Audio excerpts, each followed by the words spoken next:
salvation and is Christ. We live in a time where knowledge of spiritual alchemy has increased.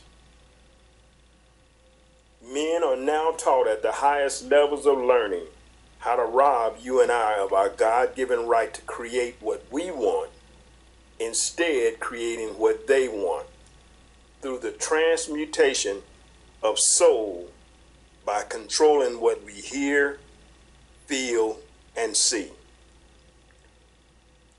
Peter described the coming of these times like this. He said that through covetousness of fraudulency and greed shall they with feigned, false, and made-up words make merchandise, stuff that's bought and sold out of you and I. 2 Peter 2 and 3. Be ye Christian or non-Christian, our Father has made provisions for us all.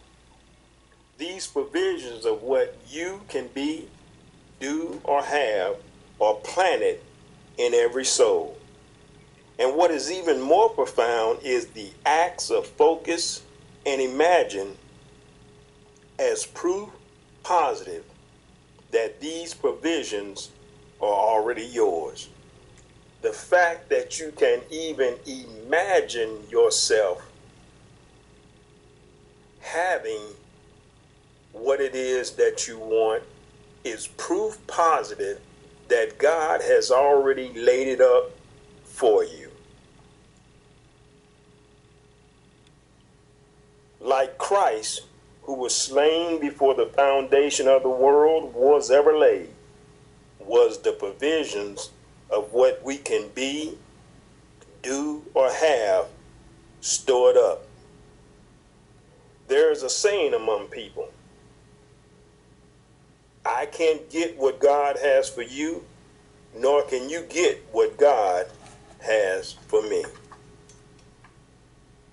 Provisions of what we can be, do, or have are like fingerprints and are unique to us all.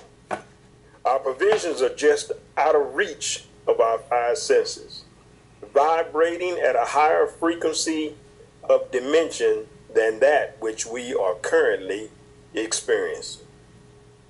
Unperceptible to our ability to hear, see, smell, taste, or touch, yet perceivable by the intuition of our very soul, which makes known to us the provisions that our Father has put there for all that we will encounter as a living soul, having a human experience.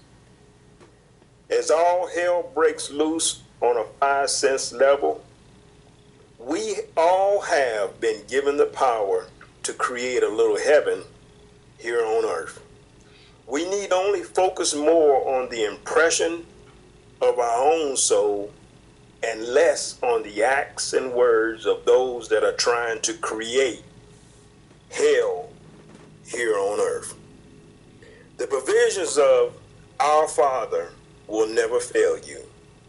Cling to them. They will cling to you. Focus more on your provisions and less on what some institution, organization, or party is trying to create through you. Let no one rob you through word or deed of your provisions, for they will surely try. Guard the gateways to the soul with the inkling and the gut feeling that what I can be, do, or have is already mine. Nourish and reinforce your guards with the words of the greatest teacher that ever lived. According to your faith, be it unto you.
God is raising up a new breed of Christian. A breed of Christian that will understand and know and acknowledge the fact that they have the power to break every chain.